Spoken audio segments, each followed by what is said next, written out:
కాకినాడలో జిల్లా ఇన్ఛార్జ్ మంత్రి నారాయణ పర్యటించారు. జిల్లాలో పలు పరిశ్రమల ఏర్పాటుకు శంకుస్థాపన చేశారు. ఈ కార్యక్రమంలో ఎంపీ ఉదయ్ శ్రీనివాస్, జిల్లా కలెక్టర్ షణ్మోహన్, ఎమ్మెల్యే కొండబాబు, ఎమ్మెల్సీలు పాల్గొన్నారు. కాకినాడ పోర్టులో ఎంఏటీ మెరైన్ సర్వీసెస్ ప్రైవేట్ లిమిటెడ్ పరిశ్రమ విస్తరణ, పెద్దాపురంలో సంతోషిమాత కారుగేటర్స్ పరిశ్రమ, తునిలో ఫ్లాటర్ ఫ్యాక్టరీ కాంప్లెక్స్ల ఏర్పాటుకు మంత్రి శిలాఫలకాలు ఆవిష్కరించారు. గత 5 ఏళ్లలో రాష్ట్రంలో పెట్టుబడులు పెట్టడానికి ఎవరూ ముందుకు రాలేదని నారాయణ అన్నారు. ప్రస్తుతం రాష్ట్రంలో అన్ని జిల్లాలను సమానంగా అభివృద్ధి చేసేలా ప్రణాళికాబద్ధంగా ముందుకెళ్తున్నామని స్పష్టం చేశారు.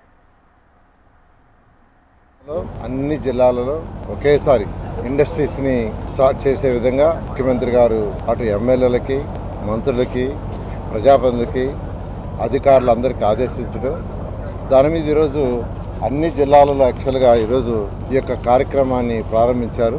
ఉపాధి ఉద్యోగ కల్పన అనే యొక్క కార్యక్రమాన్ని ఈరోజు నేను కాకినాడ ఇన్ఛార్జి మంత్రిగా ఈరోజు కాకినాడకు రావటం, కాకినాడ పోర్టు దగ్గర ఈరోజు 4 ఇండస్ట్రీస్కి శంకుస్థాపన యాక్చువల్గా చేయడం జరిగింది. ఒకటి Mat Marine Services Private Limited, దీనివల్ల సుమారుగా 100 కోట్ల వాళ్ళు పెట్టుబడి పెడతారు.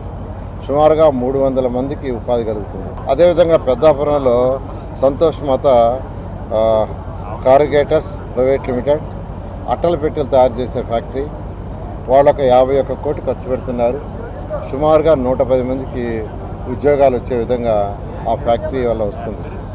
అదేవిధంగా శంకారావం, తుని రెండిట్లో కూడా ఈరోజు ఫ్లాటెడ్ ఫ్యాక్టరీ కాంప్లెక్స్లు 2, ఒకటి వచ్చి 13 కోట్లతో శంకారావం దగ్గర, 15 కోట్ల తునికి ప్రభుత్వం శాంక్షన్ చేసింది.